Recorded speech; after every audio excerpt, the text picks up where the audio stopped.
Et oui, on est dehors, c'est enfin le printemps. Donc, pour les habitués, vous vous rappelez, chaque année, j'aime bien vous faire un petit podcast devant cette jolie haie qui est jaune au printemps.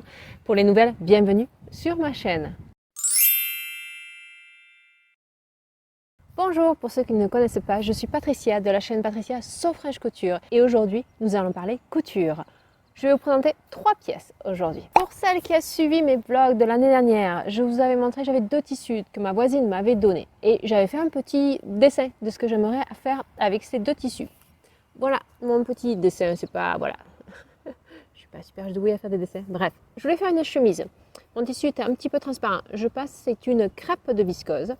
Et donc du coup, je vais mettre des petits volants dessus. Et là, je voulais faire une petite jupe longue, cercle, toute simple. Et je voulais mettre une petite ceinture, je vois. Je viens de voir en revoyant le dessin, je tiens une petite ceinture. En fait, j'ai un peu changé pour le bas, mais je vous montre ça. Bon, pour la chemise, rien de nouveau. C'est mon patron fétiche que j'adore, que j'ai déjà cousu peut-être 3 fois. Donc c'est le patron Vogue 90-29. Donc c'est celui-ci. Il y a différentes versions.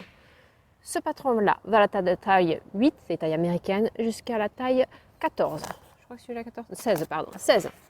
Donc moi, je le fais en taille 10. C'est ma taille chez Vogue, McCall's, etc. J'ai toujours fait la version la plus simple. Et là, cette fois-ci, je me suis dit, vu que mon tissu est un petit peu transparent, je voulais un petit peu un volant sur le devant. Et donc, du coup, j'ai pris cette version ici. Voilà. Donc, c'est une chemise que j'ai déjà réalisée plusieurs fois. Elle me va très bien, elle me tombe très bien, je sais bien la réaliser. Mais je lis quand même les instructions. J'aime bien les instructions. Chez Vogue, les marges de couture sont de 1,5 cm. Et ce qui est très bien, parce qu'on vous conseille de faire des coutures anglaises. Oui, comme vous pouvez le voir, je ne l'ai payé que 5,99 $, parce que l'enveloppe était un petit peu abîmée quand je l'ai acheté chez Fabricland. Vu que je vous l'avais déjà montré plusieurs fois dans différents podcasts, je vous la montre directement. Donc voilà ma chemise. Ce tissu-là, je pense que c'est un crêpe de viscose. Et ce qui était original, c'est que d'un côté, vous voyez les fleurs, elles étaient plutôt noires, et de l'autre côté, elles étaient plutôt bleu marine, avec ses pois. Magnifique. Donc, avec des fentes indéchirables, et ça, c'est très très bien indiqué. C'est vraiment une méthode que j'adore chez Vogue, je les rate jamais, j'ai jamais de problème. Je ne sais pas chez les autres, j'ai du mal, mais chez eux, j'y arrive très très bien. Des petits boutons, donc j'ai pris des petits boutons blancs nacrés, je ne sais pas si vous le verrez avec le soleil. Entièrement, donc avec le volant ici. Pour faire ici le relais, j'ai fait un relais mouchoir en fait en 2 fois. Ça s'est assez bien passé parce que c'est quand même une pièce qui est assez ronde. Donc quand vous tournez, là, quand vous faites votre relais mouchoir, des fois ça a un petit peu du mal à coudre. Et puis la pâte boutonnage qui arrive bien jusqu'au bout et faire un relais étroit sur la fin. Donc avec un double rentré. Je vous montre à l'intérieur. Donc quand je vous disais des coutures anglaises à l'intérieur pour vraiment bien finir partout. Même sur les manches. Donc pas de surjet. Ce tissu, je ne sais pas où c'est qu'elle l'a acheté ma voisine, mais un plaisir de le coudre. Vraiment, j'ai pas eu de petits fils, parce qu'il est c'est une viscose, donc c'est quand même très fin. J'ai pas eu de petits fils qui sont partis, mais vraiment Et puis au porté, parce que ça fait un petit moment que je l'ai cousu, je l'ai déjà porté plusieurs fois. Je l'ai porté, je crois, je l'ai cousu avant Noël l'année dernière. Et il est agréable à porter, il se lave très bien, il ne se repasse pas. Le rêve du tissu. Et donc voilà. Et puis après la boutonnière, donc j'ai bien suivi. C'est la première fois que je fais, ils indiquent de ne pas faire de boutonnière tout en haut ici, mais de mettre un bouton pression. Et je me suis dit, vu que j'ai, je ne sais pas si c'est un nom, ce volant sur le devant, je ne sais pas si ça se dit cavalière ou... si vous le savez, marquez-les-moi dans les commentaires. Voilà, c'est le volant sur le devant, je voulais vraiment que ça tombe bien, donc il faut que le bouton d'en haut au niveau de la gorge soit fermé. Donc j'ai rajouté le bouton pression comme il est conseillé dans le patron, que j'avais jamais fait sur mes autres réalisations. Donc voilà, pas grand chose à dire, aucune modification, j'ai juste suivi simplement le patron, mais j'ai mis du thermocollant ici pour les manches ainsi que pour le col et la sous-patte de col. Voilà, tout s'est très bien passé comme d'habitude chez Vogue. Pour la jupe, donc je me suis dit, oh, est-ce qu'on va voir simple, on se fait une jupe cercle ou demi-cercle. Puis je me suis dit, non, attends, j'ai quand même des tendances couture que je n'avais jamais essayé. En fait, j'en ai acheté 2 dernièrement quand j'avais été en France. Et j'avais un peu peur de l'essayer. Comme des nouveaux magazines, on a toujours un peu peur, on ne sait pas trop la taille, on ne sait pas trop comment ça va aller, tout ça. Allez, lance-toi, c'est l'occasion. Donc, j'ai parti sur ce tendance couture numéro 47, celui-ci. Et il y avait cette jupe que je vous montre. longue, courte, midi, qui me plaisait énormément, qui m'avait tapé dans l'œil. C'est pour ça que j'avais acheté ce magazine. La seule chose qui ne me plaisait pas, c'est un petit peu au niveau de la taille. Vous voyez ce petit creux qui est au niveau de la taille? Je me suis dit, c'est pas grave, je vais le tailler droit. J'ai eu très peur, en fait, vu que c'est la première fois que je faisais tendance couture, c'était de savoir quelle taille je faisais. En feuilletant le magazine, j'ai vu ici, vous voyez, il y a écrit Simplicity. Et en fait, Simplicity, pour ceux qui ne savent pas, ça fait partie de toute la marque McCall, Vogue, Simplicity aussi. D'accord, c'est vraiment eux qui font les mêmes patrons, donc ils ont le même ordinateur et donc les patrons taillent pareil chez les différents McCall et tout ça. Je ne sais pas si on parle de créateur, je ne sais pas si c'est vraiment un créateur vu que c'est quand même une grande entreprise. Et donc je me suis dit, tiens, je vais partir, donc vu que c'est pour une jupe, en général, chez les patrons américains, je fais un 10 en haut et je fais un 12 pour le bas. Il y en a des hanches un peu plus larges. Et là, je me suis dit, je vais faire sur un 12. Mais j'ai fait ça bien. J'ai fait une toile. Donc, j'ai pris un biotissu pareil, parce que ma voisine m'avait donné des cartons de tissu. Il y en a qui sont plus ou moins moches, que je trouve plus ou moins moches. Et donc, du coup, j'ai fait une toile. Et j'ai fait une toile, donc en taille 12. Là, les marges de couture sont de 1,5 cm, comme chez les patrons américains que je couds très souvent. Et j'ai fait une toile. Et donc voilà, j'ai fait une toile très simple. Je n'ai pas cousu en bas ou quoi que ce soit. J'ai juste fait mes pinces sur le haut. Et voilà, et je regardais, ça m'allait. Et ça m'allait super bien. J'ai allé banco. On a trouvé ce patron-là qui est super bien. Donc, ce patron va de la taille 40, 42 et 44. Donc, je suis partie sur un 42. Et vous voyez qu'on ne voit pas très bien en fait, dans la photo, c'est qu'en fait, la version longue, elle a une petite traîne. Ça se voit même pas trop plus. Là, ici, là, vous le voyez plus sur le site. La version longue a une petite traîne à l'arrière. Donc, pour les petits mariages, c'est peut-être sympathique d'avoir cette petite jupe-là. Et donc, très très simple, j'ai fait cette version-là avec les pinces, comme ce qui a été indiqué. J'adore, je vous montre. Le tissu de ma voisine, je pense que c'était un satin, mais un satin plutôt mat, pas un satin brillant.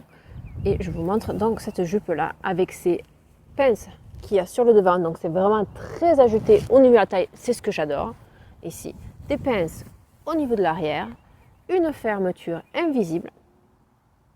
Et en fait, vous avez une paramanture qui va revenir à l'intérieur pour faire votre ceinture. Et ici, vous avez, alors là, je le trouve vraiment joli, vous avez un pli creux ici, mais le pli creux en général des jupes, et vous avez juste le point en haut au niveau de la taille. Donc du coup, ça s'ouvre tout le temps. Mais vraiment, vous continuez votre couture et vous l'arrêtez, ou ce qu'ils vous le disent sur le patron de repère.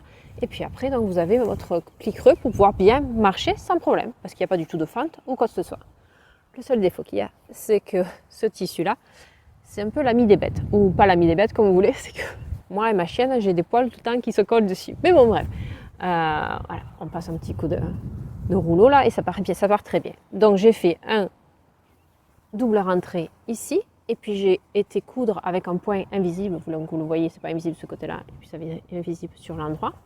Ici, normalement, et vraiment les finitions, c'est super bien expliqué, quoi. Vraiment, on se croirait presque dans des patrons McCall et Vogue. Si vous trouvez ça trop cher, je comprends, quand vous commandez des patrons McCall, Vogue ou des choses comme ça, achetez ces magazines-là, parce que je le vois très souvent chez, comment elle s'appelle, Cassandra et Capucine, qui font beaucoup de patrons dans ces magazines-là, et souvent je vois que c'est des patrons que moi j'ai chez moi aussi en pochette. Donc voilà, si vous voulez vous essayer, essayez les ceux-là. Donc ils sont quand même assez expliqués. À part la marge de couture, apparemment il y en a qui n'aiment pas 1,5 cm. Bref, et donc du coup pour la paramanture, pour la ceinture, normalement ils indiquaient même de mettre un biais pour que ce soit un rendu plus fini, mais j'ai préféré juste faire un surjet. Parce que même si ça se voit, j'avais peur que l'épaisseur, parce que quand même ça me colle au ventre, l'épaisseur ça fasse une petite bosse en fait ici, si je rajoutais un biais pour faire une belle finition. Voilà, c'était mon avis, c'était vraiment en fait comme vous le sentez. Voilà. Mais super bien, moi j'ai pris la longueur donc midi, je n'ai pas pris la plus courte, je n'ai pas pris la plus longue, j'ai pris la longueur midi. Et j'adore complètement, je suis fan des tendances couture, j'en recoudrai d'autres et je vous les conseille. Donc je vais vous montrer une petite vidéo quand je l'ai porté, mais vu que je l'avais cousu donc juste avant Noël, il y avait Dior qui faisait un grand sapin Dior, c'était joli, on y avait tellement mâché. Et puis j'ai dit, ah, tiens, vu que je t'en porte ma tenue, prends-moi en vidéo. Donc c'était dans un centre commercial ici à Toronto, c'est que j'avais fait cette vidéo.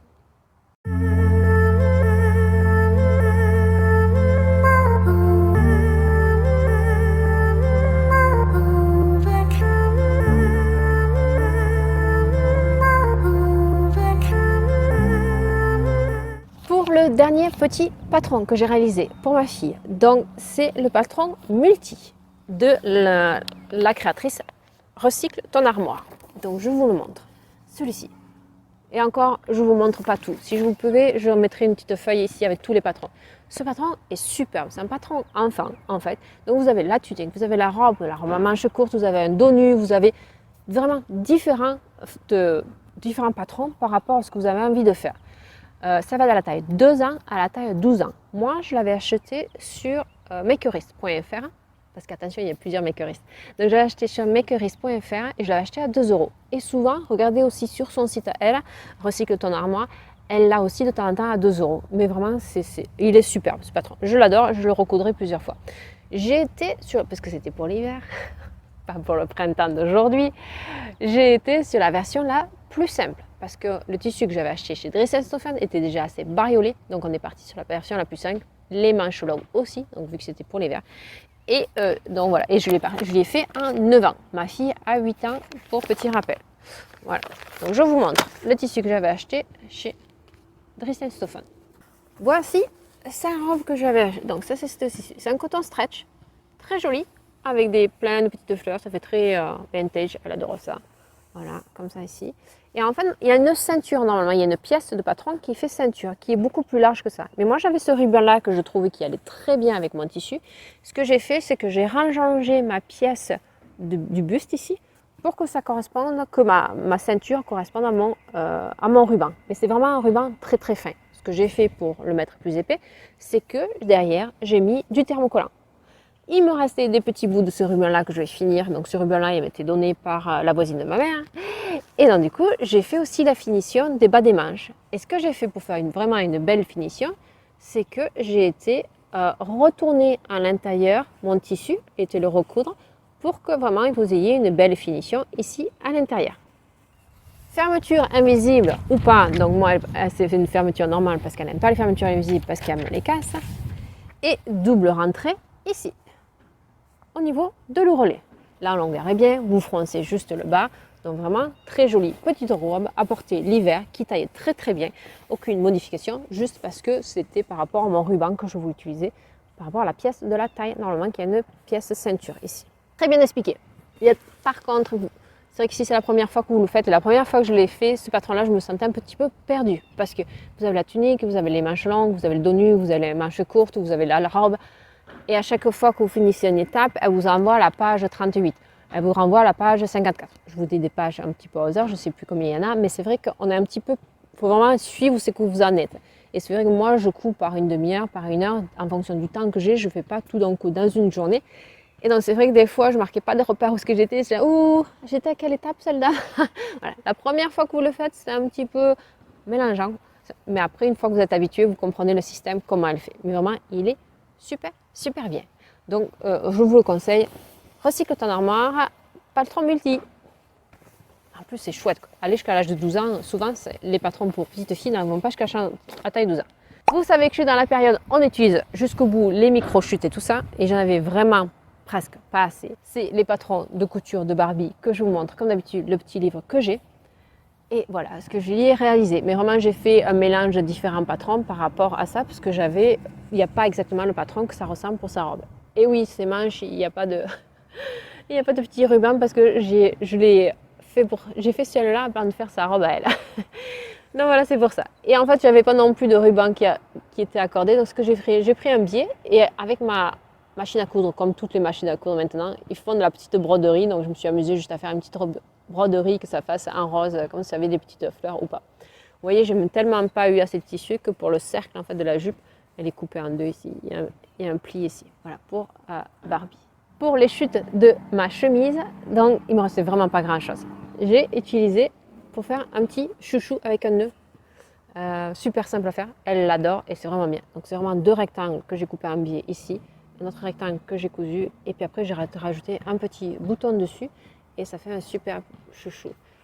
Par contre, je mets toujours un élastique dessous, normal, élastique de magasin, parce que je trouve que les chouchous que je fais, je trouve que ça ne sert pas assez les cheveux. Ça lui glisse à la fin de la journée, elle se retrouve, elle n'a plus rien. Donc moi, c'est vraiment pour décorer par-dessus. Comme là, j'ai fait une queue de cheval pour le mettre par-dessus pour décorer, mais pas pour maintenir les cheveux. Voilà.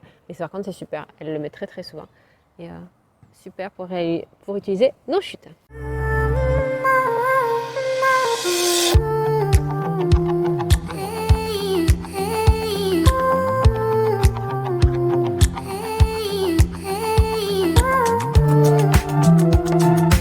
C'est tout pour aujourd'hui. J'espère que ce petit podcast extérieur vous a plu.